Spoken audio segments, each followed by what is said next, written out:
வணக்கம் traders, welcome to today's post market report வீடியோங்க. இன்றைக்கி நம்ம மார்க்கெட்டில் என்ன நடந்துச்சு, என்னமெல்லாம் அதுக்கு காரணமாக அமைஞ்சிச்சு, அண்டு எந்த மாதிரி ப்ரைஸ் ஆக்ஷன் ஃபார்ம் ஆகிருக்கு, ஸ்மார்ட் மணி எந்த மாதிரி தங்களை பொசிஷன் பண்ணியிருக்காங்க அப்படின்ட்டு டீட்டெயிலாக பார்க்க போகிறோம். வாங்க நம்ம வீடியோக்குள்ளே போகலாங்க. ஸோ இன்றைக்கி நிஃப்டி பார்த்திங்கன்னா ஒரு 150 பாயிண்ட் டவுனில் முடிஞ்சிருக்கு, 0.62% டவுனு. பட் பேங்க் நிஃப்டி பயங்கரமான டவுனு, 736 பாயிண்ட் டவுனில் முடிஞ்சிருக்கு, 1.31% டவுனில் முடிஞ்சிருக்குங்க. நிஃப்டி 50 ஸ்டாக்ஸை பொறுத்த வரைக்கும் இன்றைக்கி டாப் கெய்னர் டைட்டன் 5.1% அப் ஆயிருக்கு. டாப் லூசர் எஸ்பிஐ 7.56% டவுனில் முடிஞ்சிருக்கு. ஸோ இது ரெண்டுக்குமே நியூஸ் தான் காரணம். டைட்டன் வெறித்தனமாக ஏறினதுக்கு நியூஸ் தான் காரணம், ஸ்டேட் பேங்க் வெறித்தனமாக விழுந்ததுக்கு நியூஸ் தான் காரணம். அந்த நியூஸ் என்ன அப்படின்னா ரிசல்ட் தான். என்ன ரிசல்ட்டுங்கிறத பார்க்குறதுக்கு முன்னாடி நிஃப்டி 500 பார்த்துருவோம். நிஃப்டி 500 பொறுத்த வரைக்கும் நேற்று கடந்த 2 நாட்களாக பேங்க் நிஃப்டி நல்லா கொஞ்சம் பாசிட்டிவாக மூவ் ஆகிட்டு இருந்துச்சு. அதனால் பெரிய ப்ராஃபிட் புக்கிங்கு, பெரிய ஃபாலுங்கிறதுனால இன்றைக்கி ஃபினான்ஸ் செக்டர் மொத்தமும் பயங்கரமாக கீழே விழுந்திருக்கு. அண்ட் ஓவரால் மார்க்கெட் இன்றைக்கி அண்டர் பெர்ஃபார்மன்ஸ் தாங்க பண்ணியிருக்கு. ஐ திங்க் ஒரு மேபி ஒரு 30% ஆஃப் த ஸ்டாக்ஸ் புல்லிஷாக இருக்குன்னு நினைக்கிறேன். 70% டவுனில் தாங்க முடிஞ்சிருக்கு. இப்போ நம்ம டாப் கெய்னர் டாப் லூசருக்கு வருவோம். டைட்டன், எஸ்பிஐ இது ரெண்டுமே பார்த்திங்க அப்படின்னா மார்க்கெட் டைமிங்ஸில் தான் ரிசல்ட்டை விட்டாங்க. அதில் எஸ்பிஐ ரிசல்ட் வந்திருக்கு.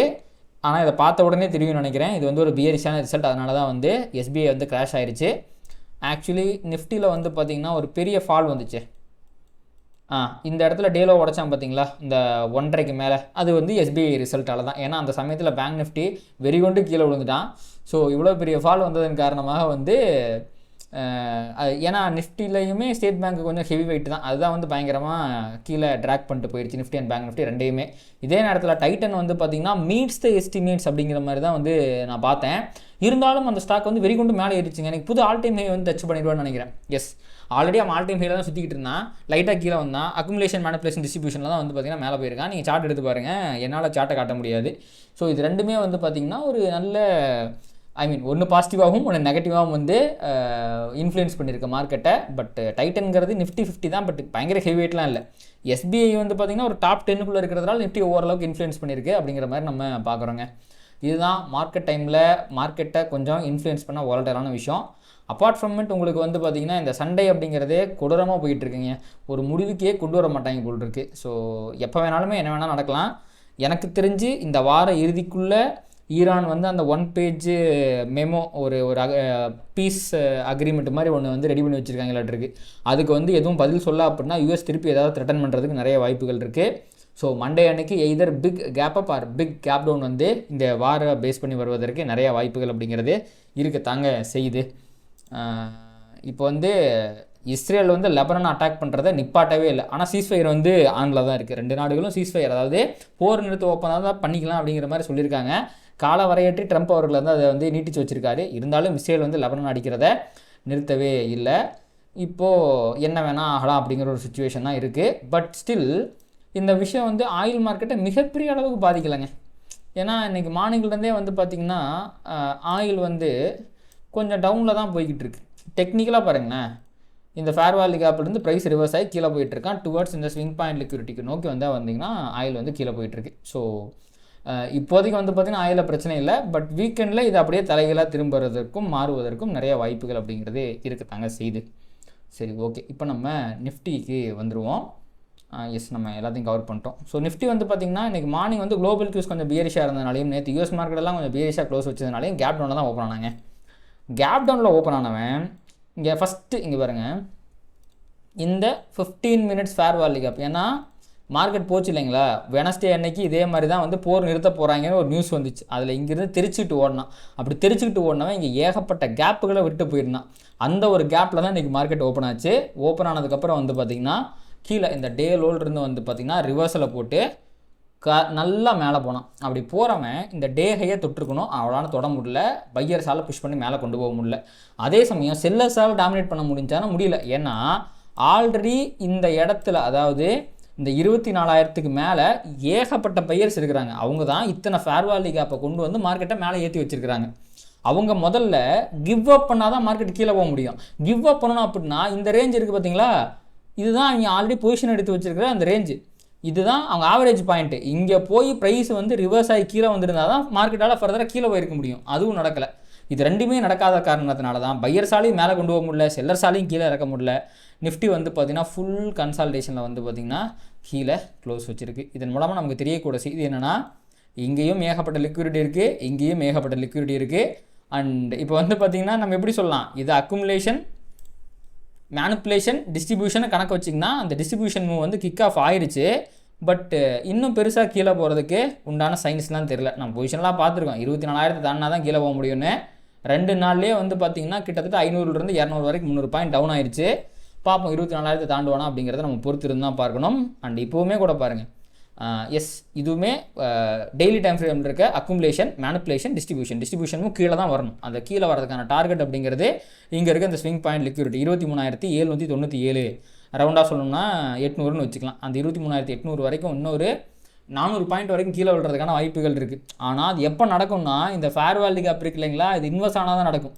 ஏன்னா even though accumulation, manipulation, distribution concept படி அது கீழே வரணும்னாலும் இங்கே பாருங்கள், அதுக்கு சப்போர்ட் பண்ணுற விதத்தில் இது டெய்லி டைம் ஃப்ரேமில் ஓகே 1 ஹவரில் அதுக்கு சப்போர்ட் பண்ணுற விதத்தில் ப்ரைஸ் ஆக்ஷன் இருக்கானா இல்லை. இன்னும் வந்து பாருங்கள், இந்த கேப் இன்னும் இந்த ஃபேர் வேல்யூ கேப்பே ப்ரைஸால் ஃபில் பண்ண முடியல. இப்போ நான் ஃபேர் வேல்யூ கேப் ஆன் பண்ணி எதுவும் செக் பண்ணிப்போம், நம்ம கரெக்டாக சொல்லணும். கரெக்ட். இங்கே பாருங்கள், இதையே இன்னும் வந்து ப்ரைஸால் ஃபில் பண்ண முடியல, இன்வெஸ்ட் பண்ண முடியல. அது இன்வெஸ்ட் பண்ணணும், இந்த ஃபேர் வேல்யூ இதை இன்வெஸ்ட் பண்ணாலும் இங்கேருந்து ரிவர்ஸ் ஆகிறதுக்குலாம் வாய்ப்பு இருக்குது. இது தொட்டுருச்சு அன்றைக்கி, இதையும் தொட்டுருச்சுங்க. எனக்கு மார்க்கெட் கீழே வரும்போது இந்த ஃபேர் வேல்யூ கேப்பையும் தொட்டுருச்சு. ஸோ இதெல்லாம் வந்து அப்போது இவ்வளோ பெரிய கேப் இருந்துச்சு, அதை ஃபில் பண்ணுறதாக கீழே வந்தால் தான் நம்ம எடுத்துக்க முடியும். அப்படி பார்த்தா மார்க்கெட் மேலே போகிறது கூட வாய்ப்பு இருக்குல்ல. அப்போது கிளியராக இங்கே வந்திருக்கிற பையர்ஸ் வந்து மார்க்கெட்டை விட்டு வெளியே போனால் தான், தெரிச்சிட்டு ஓடினா தான் மார்க்கெட்டால் கீழே விழுக்க முடியும், இவ்வளோ தூரம் போக முடியும். அப்படி இல்லைனா இப்போவும் மார்க்கெட் வந்து பார்த்திங்கன்னா புல்லிஷாக தான் இருக்குது. ஏன்னா டெய்லி டைம் ஃப்ரேமில் வந்திருக்க ஃபேர் வேல்யூ கேப் இன்டாக்டாக இருக்கிறது. ஸோ மார்க்கெட் இன்னும் பியரிஷ் பாதைக்கெல்லாம் திரும்பலை. இன்றைக்கி வந்திருக்கிற கேப் டவுன் அப்படிங்கிறது இந்த கேப்பை ஃபில் பண்ணுறதுக்காக வந்த மாதிரி தான் நம்மளுக்கு தெரியுது.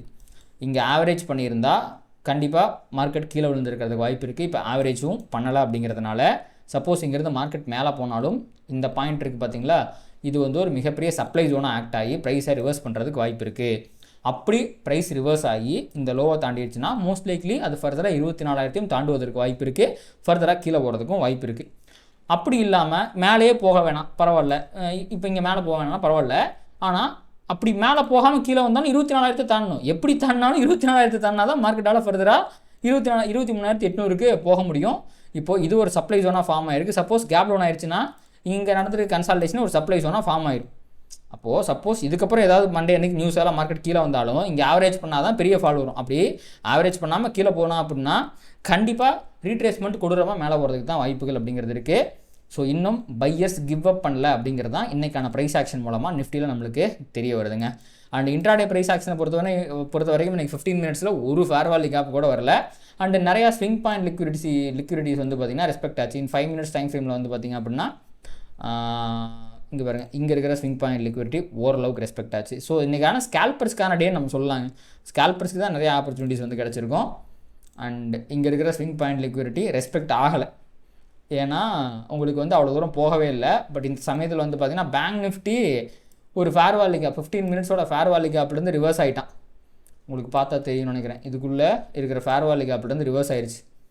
அதுவும் டைம் இருந்தால் இன்னும் கீழே போயிருந்துருக்கலாம், இவ்வளோ தூரம் போயிருக்கணும். டைம் இல்லாதனால அதாலேயும் போக முடியல அப்படிங்கிறதுனால இன்றைக்கி வந்து நிறையா ரேண்டமான ப்ரைஸ் ஆக்ஷன் இருந்துச்சு. சம்மந்தமே இல்லாத நிறைய இடங்களில் வந்து பார்த்திங்கன்னா ப்ரைஸ் வந்து ரிவர்ஸ் ஆகிட்டு இருந்துச்சு. 2-3 ஸ்விங் பாயிண்ட் லிக்விடிட்டி மட்டும் ரெஸ்பெக்ட் ஆச்சு. அதனால் இன்றைக்கி ஸ்விங் பாயிண்ட் லிக்விடிட்டி ரெஸ்பெக்ட் ஆனாலே நம்ம ஒரு சைட் வேஸ் டே அப்படிங்கிறத புரிஞ்சிக்கலாம். அது மூலமாக இன்றைக்கி சைட் வேஸ் டேங்கிறதும் வந்துருச்சு. ரெண்டாவது ஃபேர் வேல்யூ கேப்பும் இதுவும் வரல. ஐ திங்க் இந்த இடத்துல ஒரு புல்லிஷ் வந்துச்சு, இன்வெஸ்ட் ஆகி மதிக்கலை. அதே மாதிரி இங்கே ஒரு புல்லிஷ் வந்துச்சு, அதுவுமே வந்து பார்த்திங்கன்னா மதிக்கலை. ஏன்னா பெரிய ஃபால் இங்கே இருக்கிற லோயர் டைம் ஃப்ரேமில் இருக்க எந்த ஃபேர் வேல்யூ கேப்போ இல்லை ஆர்டர் பிளாக்கோ லிக்விடிட்டி எதுவுமே வந்து ரெஸ்பெக்ட் ஆகலை. அதன் காரணமாக தான் நம்ம இன்றைக்கி கன்சல்டேஷன் மார்க்கெட்டை கிளியராக விட்னஸ் பண்ணியிருக்கோங்க. இப்போது பேங்க் நிஃப்டி நம்ம பொசிஷனலாகவே பார்த்துருந்தோம். டெய்லி டைம் ஃப்ரேமில் இருக்க இந்த ஆர்டர் பிளாக்கிலிருந்து ரிவர்ஸ் ஆகிறதுக்கு சான்ஸ் இருக்குன்ட்டு. அஃப்கோர்ஸ் அப்படி ரிவர்ஸ் ஆகி தான் வந்து பார்த்திங்கன்னா நல்ல ஒரு ரிவர்சல் சைன் 2 நாளாகவே நல்லா கீழே போயிருக்கு. ஸோ இப்போதைக்கு வந்து பார்த்திங்கன்னா இந்த ஃபேர் வேல்யூ கேப் இன்வெஸ்ட் ஆகும்போது கீழே இருக்க இந்த 54,236 அப்படிங்கிற ஸ்விங் பாயிண்ட் லிக்விடிட்டி நோக்கி தான் வந்து போக போகுது. பேங்க் நிஃப்டியும் தற்போதைய சமயத்துக்கு பியரிஷாக தாங்க மாறி இருக்குது. பட் நிஃப்டி இன்னும் அந்தளவுக்கு பியரிஷாக மாறல. அண்ட் பேங்க் நிஃப்டிலையுமே இங்கே இருக்கிற ஃபேர் வேல்யூ கேப் இன்வெஸ்ட் ஆகலை. இந்த இன்வெஸ்ட் ஆனால் தான் கீழே போக முடியும். அப்படி இல்லைனா இங்கேருந்து ப்ரைஸ் ரிவர்ஸ் ஆகி மேலே போகிறதுக்கு கூட வாய்ப்புகள் இருக்குது. என்ன போகுது அப்படிங்கிறத பொறுத்திருந்து பார்க்கலாங்க. அண்ட் இதை தாண்டி வந்து பார்த்திங்கன்னா க்ரூட் ஆயில் நம்ம முன்னாடியே பார்த்தது தான் இந்த ஃபேர் வேல்யூ கேப்லேருந்து ரிவர்ஸ் ஆகிட்டு இருக்கு, கீழே இருக்க ஸ்விங் பாயிண்ட் லிக்விட் நோக்கி போய்கிட்டு இருக்கு. க்ரூட் ஆயிலுமே இப்போதைய நிலைமைக்கு வந்து பார்த்திங்கன்னா கொஞ்சம் பியரிஷாக தான் இருக்குது, கீழே போகிறதுக்கு நிறைய வாய்ப்புகள் இருக்குது. அண்ட் பிட்காயின் வந்து பார்த்திங்கன்னா மேலே இருக்கிற இந்த weekly time frame and monthly time frame இருக்கிற ஃபேர் வேல்யூ கேப்லேருந்து ரிவர்ஸில் போட்டிருக்கு. ஆனால் முன்னாடியே நான் சொன்னது தான், இப்போ என்ன பண்ணிகிட்டு இருக்கான் பார்த்தீங்களாமே, கீழே இருக்கிற ஃபேர் வேல்யூ கேப்லேருந்து ரிவர்ஸ் ஆகி மேலே போயிட்டு இருக்கிறான். இந்த ஃபேர் வேல்யூ கேப்பை இன்வெஸ்ட் பண்ணால் தான் கீழே போக முடியும். ஈவந்தோ இங்கே நல்ல ஒரு ஈவினிங் ஸ்டார் மாதிரியான பேட்டர்ன் வந்திருந்தாலும் இந்த இருக்கிற ஃபேர் வேல்யூ கேப்பை இன்வெஸ்ட் பண்ணணும், அப்படி பண்ணால் தான் கீழே போக முடியும். அது பண்ணாதனால இங்கேருந்து மேலே போயிட்டுருக்கிறேன். இவனால் திருப்பி இந்த ஸ்விங் பாயிண்ட் லிக்விடிட்டி வரைக்கும் போக முடியுமா அப்படிங்கிறத பொறுத்திருந்து பார்க்கலாம். As of now bitcoin reverse ஆகிறதுக்கு வாய்ப்புகள் இருக்குது, பலமாகவே இருக்குது.